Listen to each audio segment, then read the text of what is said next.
Hi, so I've just come off a call with Mark Can. Mark is the founder and CEO of Growth Warriors, and I've been on podcasts with Mark in the past. We've discussed everything from go-to-market strategies all the way to how we can help CMOs within very pressurized private equity-backed companies and the best routes to take within those markets. But today is something slightly different. He's analyzed 5,000 direct messages from LinkedIn and he's run them through an AI tool. And rather than me waffle on about it, let's get into the episode. This is Perspectives. Welcome.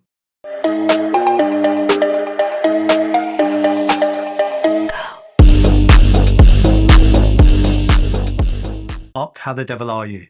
I'm very well. How are you, Reg? Yeah, I'm good. So I am absolutely intrigued by this project you were working on recently, Yep. where you, I'm going to get you to talk about it, but you analyzed some LinkedIn data using AI. Can you give us a bit of an overview of what you did and what prompted you to do it? Yeah, of course. So I analysed just under 5,000 DMs. I'll go a little bit into more detail of like how I Sure. sort of came to that number. Yeah. And yeah, the whole reason around it was just that in B2B marketing, sending cold email is getting harder. And in general, LinkedIn DMs, I think, are kind of an underserved channel. A lot of people try it and it doesn't work very well. And so they kind of give up on it. And so I thought I'd do an analysis using kind of an export from my LinkedIn and then using Claude AI to basically analyze, but taking into account a number of different factors rather than just a very simple prompt and then hit return and wait for it to come back. I had to put a bit more effort into the project and the analysis around that to make sure there was kind of no anomalies or just, I'll give you an example.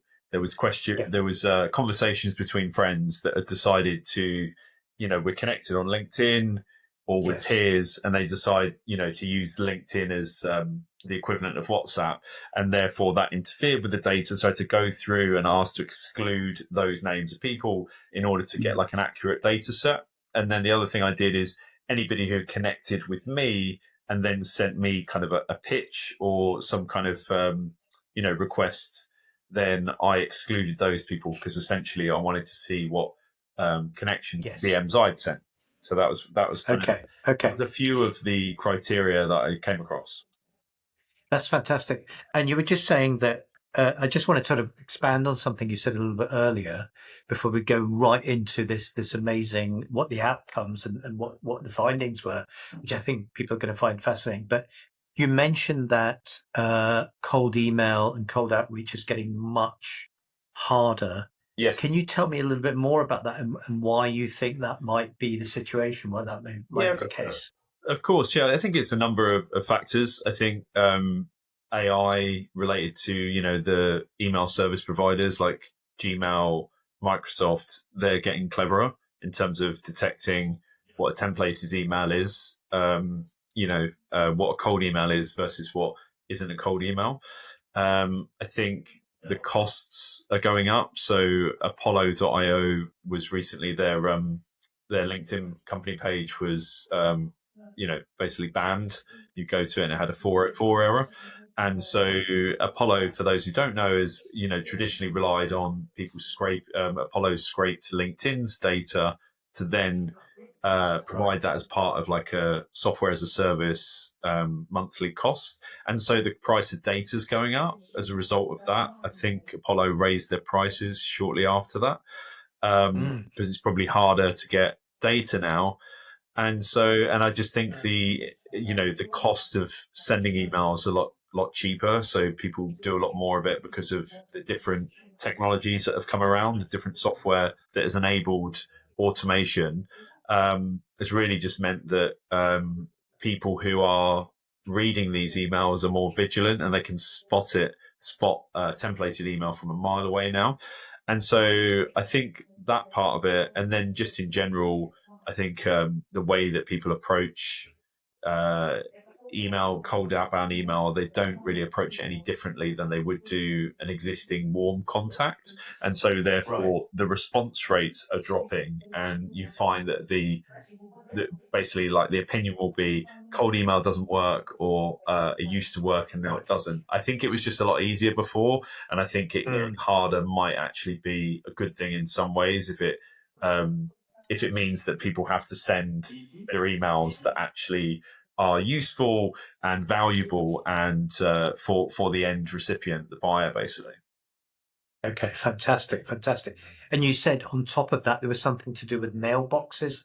You think people at Microsoft and Gmail are getting far clever in terms of what they may deem as spam. Is that right? Yeah, totally. So they've got obviously Gmail have like and Microsoft, they have like this huge database of email users, and so using their respective AI, so Gemini, Mm. Copilot, they can basically use that technology to analyze like millions and millions of email accounts and emails sent within there, and kind of understand like what spam looks like and what it doesn't, basically. Okay, okay, fantastic. So you were sat there with all these different challenges, and I know you're a big Clay advocate. You're very good at using a whole variety of a different sort of tech stack that you have Yeah. there, and an AI stack that you've built over the years, and a specialist in Clay. So what I thought would be good is just if you talk me through the your project first, and now that we've looked at why you got there, and then maybe you can after that we can have a separate conversation about Clay and what your tech stack looks like as well, and how you work with it. So Yeah. tell me about the project. So the project was using Claude AI, so it's run by Anthropic. And basically, like you can put larger data sets in Claude AI if you're on the Pro plan. You can also do that on OpenAI as well, but I just chose to use Claude. And basically, you can launch projects and you can give it instructions around those projects.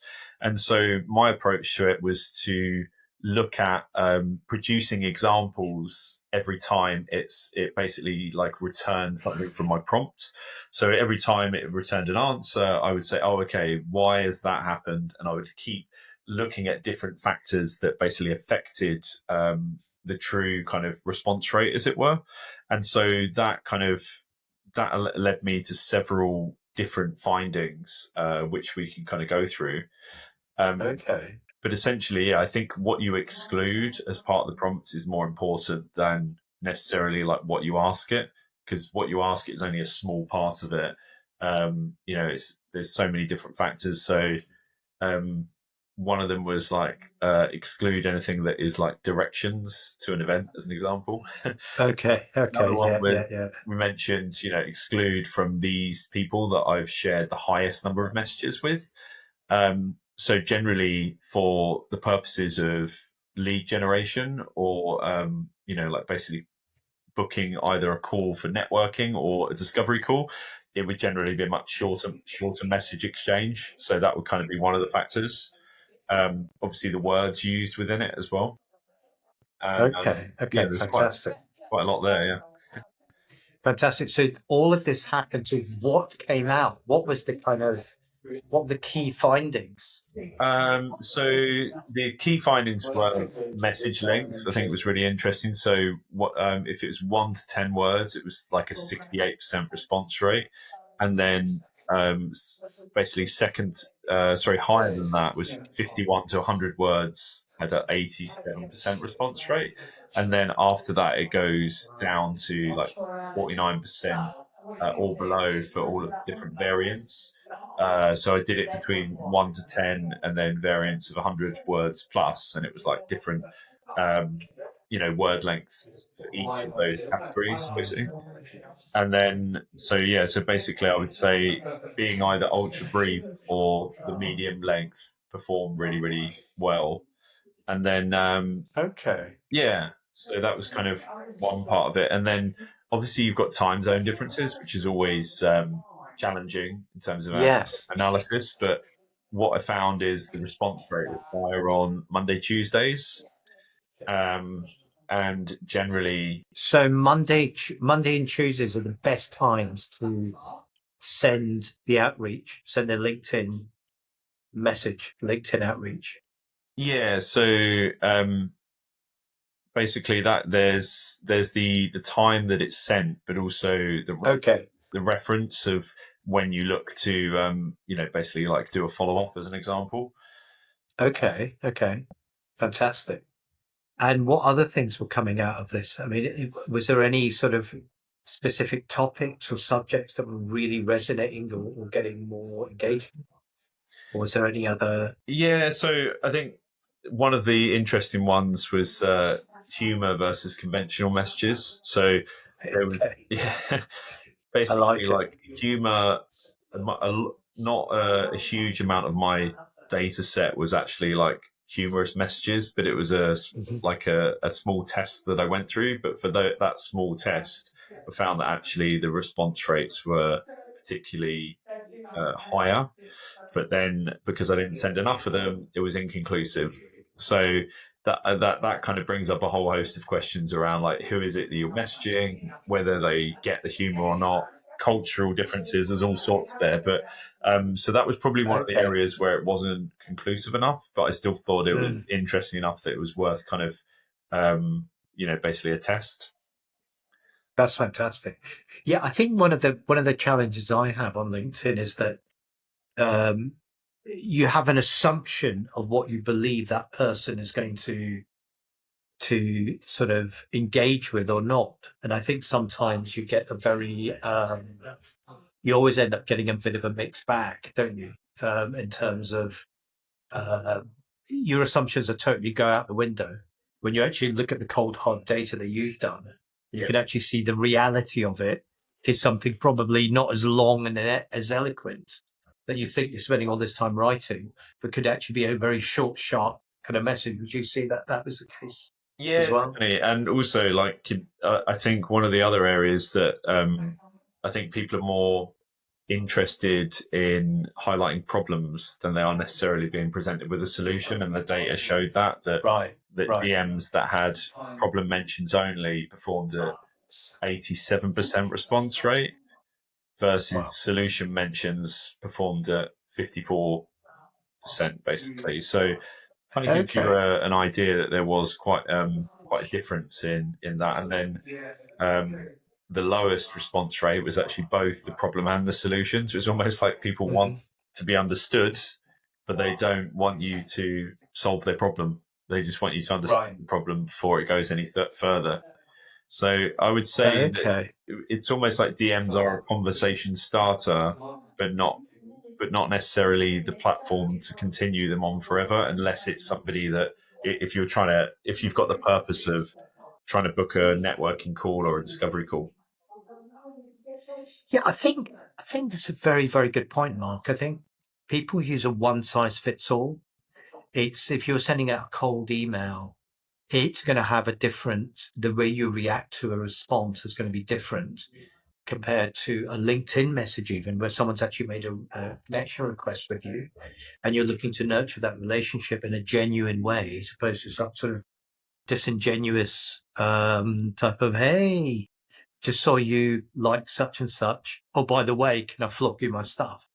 But Yeah, equally, if you, when you and I met recently in Portsmouth and we had a meeting, we engaged in a completely different way. There was none of this kind of,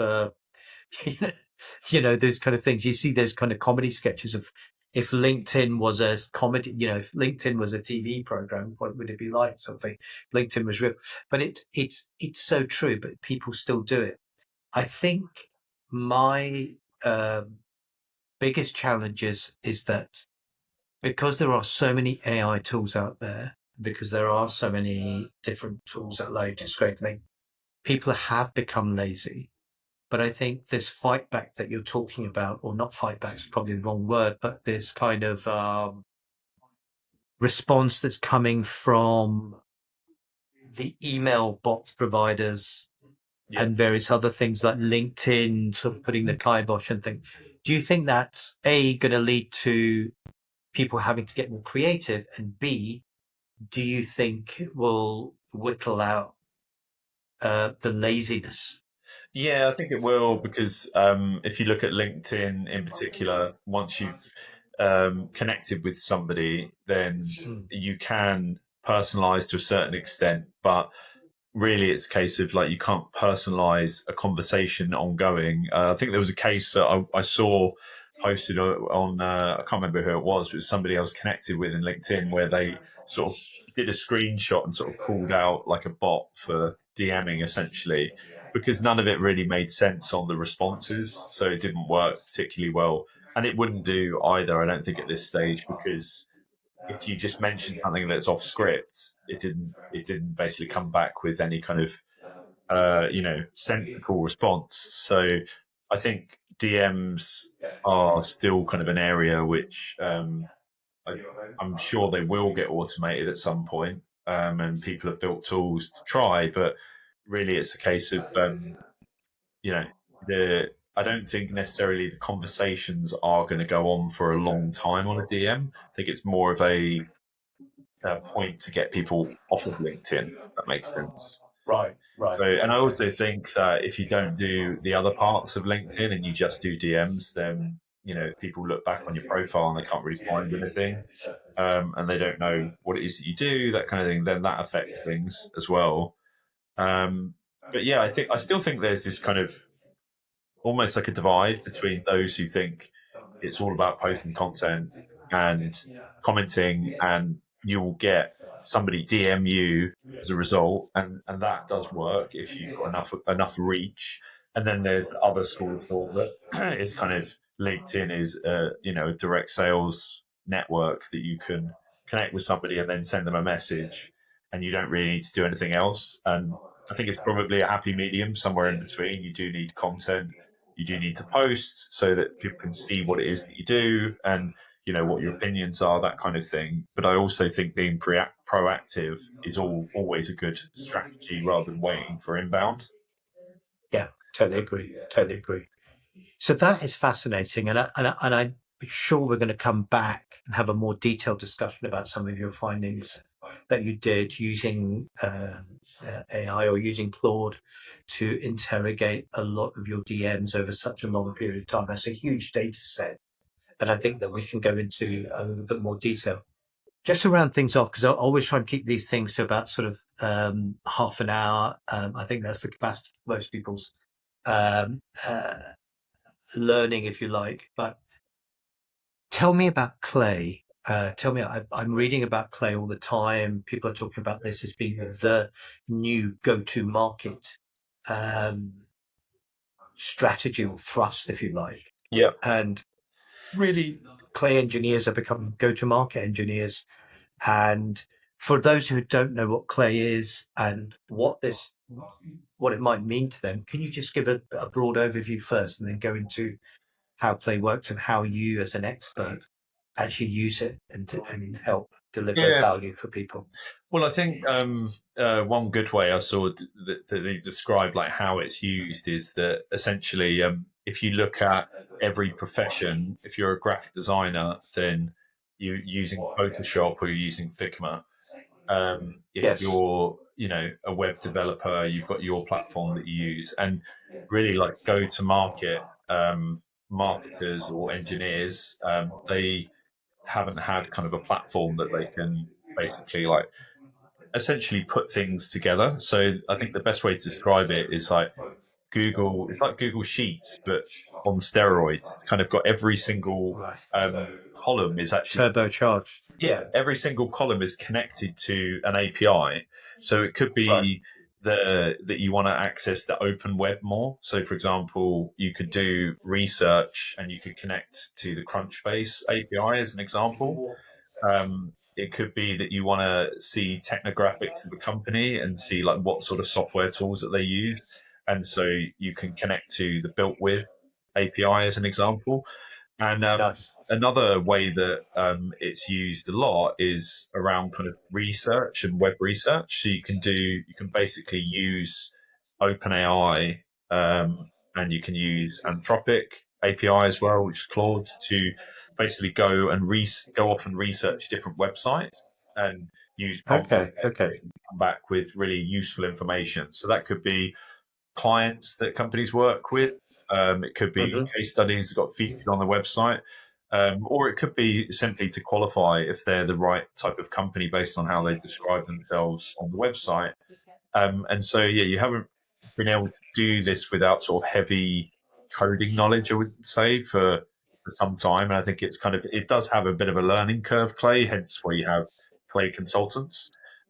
Yes. But it's incredibly, if you can think of one thing that you want to do, then Clay can probably do it. And that's the better way to think of it rather than a set of features.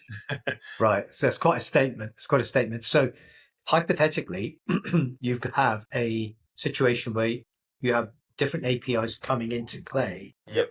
Once that data comes in, how do you interrogate that data to make sense of it, to create a meaningful piece of content or a meaningful that you can then push out to engage people? Yeah, of course. So I think the first thing is coming up with what you want as the end result. So, Mhm. one example could be, that the company is hiring. And so if you can basically find those job listings or find companies that are showing some kind of intent by going, we're hiring for these growth related roles or marketing related roles. And then another way could be you research and find people who are already in the team, and then kind of list that as part of your personalization. And so that could be a way of like getting sort of cut through and making sure that people like respond or at least acknowledge that you've sent an outreach email. Right. And that you could then repeat that hundreds or thousands of times, depending on how many leads are available in your total Gotcha. addressable market. So that's like one way you could do it. And then I've seen recently really creative use cases by integrating like Canva and then integrating that with web research and being able to like put the two together or create a Wow. video or a personalized image. There's so many different use cases of it, but it's got to be Mm. kind of relevant and not just a gimmick, I think, in terms of what it is, the reason that you're including that personalization. And it's normally problem solving. So normally one type of decision maker who's got a similar job title at a similar type of company will have similar problems. A decision maker at a very much larger company or much smaller company will have very different problems, and it's just making sure that you can actually segment well enough to be able to sort of have a different message for those two or three different types of personas. Fantastic.